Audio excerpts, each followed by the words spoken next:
Hello friends, welcome to my YouTube channel Indie Facts. मैं आ गया हूँ लेकर एंडेमिक स्पीशीज़ ऑफ इंडिया का पार्ट 2, यानी कि ऐसी प्रजातियाँ जो सिर्फ भारत में पाई जाती हैं और कहीं नहीं। दोस्तों, पार्ट 1 में मैंने आपको ऐसी ही 5 एंडेमिक स्पीशीज़ के बारे में बताया था।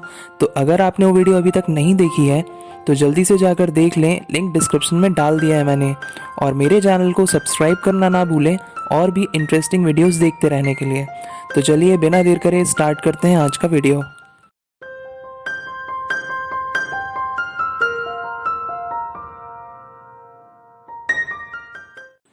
तो दोस्तों, नाम पढ़ के अगर आपको ये लग रहा है कि ये उड़ने वाले फ्रॉग हैं तो ऐसा नहीं है।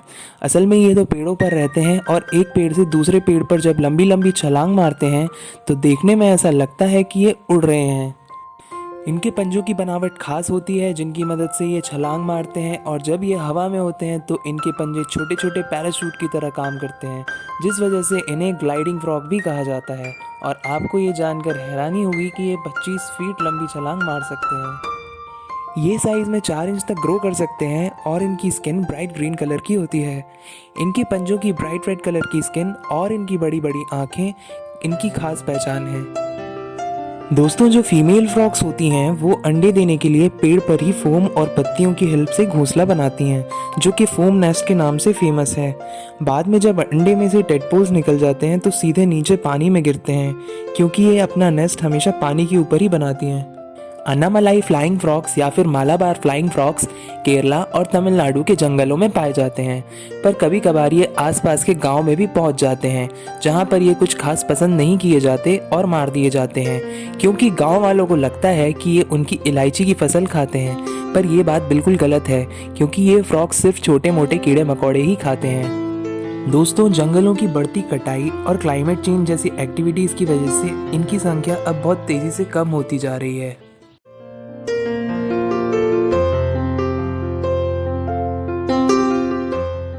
दोस्तों, ये छोटे छोटे प्राणी असल में जंगली सूअर की प्रजाति के हैं, और यही नहीं, ये दुनिया के सबसे छोटे जंगली सूअर हैं और साथ ही दुनिया के सबसे रेयर पिग्स में भी आते हैं। पिग्मी हॉग ऊंची घास वाले वेटलैंड यानी कि आर्द्र भूमि में रहते हैं, पर ग्लोबलाइजेशन की बदौलत धीरे धीरे इनका आवास खत्म होता चला गया और साथ ही ये भी। और 1970 आते आते ये विलुप्त होने की कगार पर आ गए। तब सरकार ने इनको संरक्षण दिया और असम के मानस टाइगर रिजर्व में 6 पिग्मी हॉक्स की देखभाल करना स्टार्ट करा। 1996 में पिग्मी हॉक कंजर्वेशन प्रोग्राम चलाया और इन प्रयासों की वजह से इनकी प्रजाति विलुप्त होने से बच गई। और आपको जानकर ये खुशी होगी कि आज इनकी संख्या 300 के आसपास हो गई है। दोस्तों, पिग्मी हॉक्स को उनके प्राकृतिक पर्यावरण में देखना काफ़ी मुश्किल होता है, क्योंकि ये बहुत ही ज़्यादा तेज़ और चुलबुले होते हैं और किसी की भी आहट पाते ही भाग जाते हैं।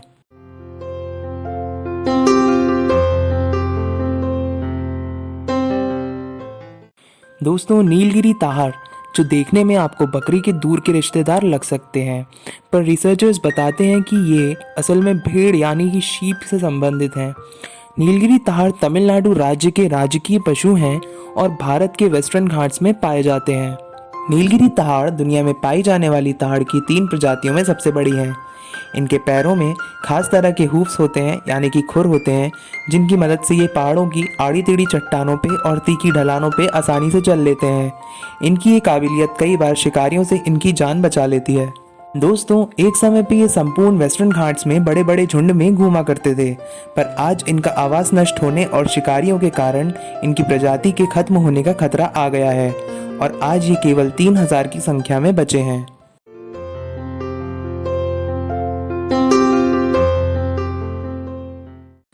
दोस्तों, वैसे तो श्रीलंका से लेकर कोरिया तक साउथ एशिया में वाइन स्नेक्स की कई प्रजातियां पाई जाती हैं। ये जाने जाते हैं पेड़ों पर रहने के लिए, अपनी लंबी पतली बनावट के लिए और बड़ी बड़ी आंखों के लिए। पर वाइन स्नेक्स की ये ब्रॉन्ज बैक सब स्पीशी यानी कि उप प्रजाति केवल इंडिया के वेस्टर्न घाट्स में ही पाई जाती है। ब्रॉन्ज बैक वाइन स्नेक में बहुत ही माइल्ड जहर होता है जो इंसानों पे बेअसर है, और तो और जिस तरह के विष दंत मुंह के सामने वाले हिस्से में कोबरा जैसे जहरीले सांपों के होते हैं, वहीं इनके विष दंत ऊपरी जबड़े में पीछे की तरफ होते हैं, जिससे ये अपने शिकार जैसे कि छिपकली और मेंढक को पैरालाइज कर देते हैं। ये सांप बहुत तेज होते हैं और लेंथ में 5 फीट तक बढ़ सकते हैं। इनका रंग पिपरी गोल्ड जैसा होता है और इनके पूरे शरीर के दोनों साइड पे पीली पट्टी होती है, जो इनके सिर के नीचे से चालू होकर पूंछ तक जाती है, और यही इनकी खास पहचान है।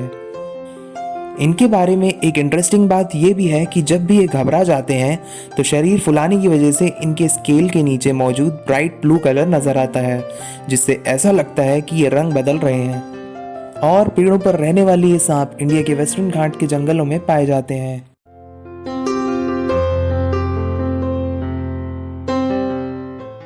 दोस्तों, क्या आपने मणिपुर की लोकटक झील में स्थित केबू लाम जाओ नेशनल पार्क के बारे में सुना है? अगर नहीं सुना है तो मैं आपको बता देता हूँ कि लोकटक झील नॉर्थ ईस्ट इंडिया की ताज़े पानी की या फ्रेश वाटर की सबसे बड़ी झील है, और इस झील में है दुनिया का इकलौता फ्लोटिंग नेशनल पार्क, जिसका नाम है केबू लाम जाओ नेशनल पार्क। असल में लोकटक झील में आप ये जो छोटे छोटे डिज़ाइनर टापू देख रहे हैं, ये किसी ने बनाए नहीं हैं, ये तो नेचुरल हैं और असल में डेड बायोमास के सूख कर कड़क होने से बने हैं, जिन्हें क्षेत्रीय भाषा में फुमदी कहते हैं। और ऐसे ही एक बड़े टापू पर बना है केबू लाम जाओ नेशनल पार्क, और यहीं पाए जाते हैं हमारे सुंदर संगाई डियर। दोस्तों, संगाई डियर मणिपुर के राजकीय पशु हैं और यहाँ इनकी बहुत अहमियत है। मणिपुर में संगाई फेस्टिवल भी मनाया जाता है, और इतना ही नहीं, यहाँ के दुकानों के नाम में भी संगाई शब्द आम है।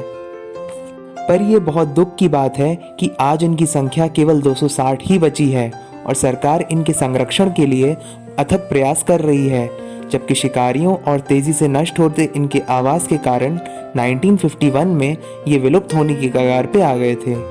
इनके सींग इन्हें इनकी खास पहचान देते हैं, जिन्हें आप देख सकते हैं कि ये कितनी खास बनावट के हैं। और एक बात जो इन्हें खास बनाती है वो है इनकी अतरंगी चाल, जिस वजह से ये चलते हैं तो ऐसा लगता है कि ये डांस कर रहे हैं, और जिस वजह से ये डांसिंग डियर के नाम से भी फेमस हैं।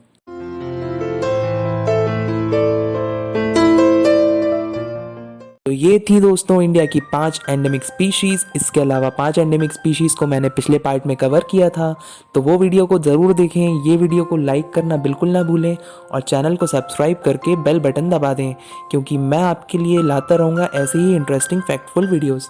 Thank you.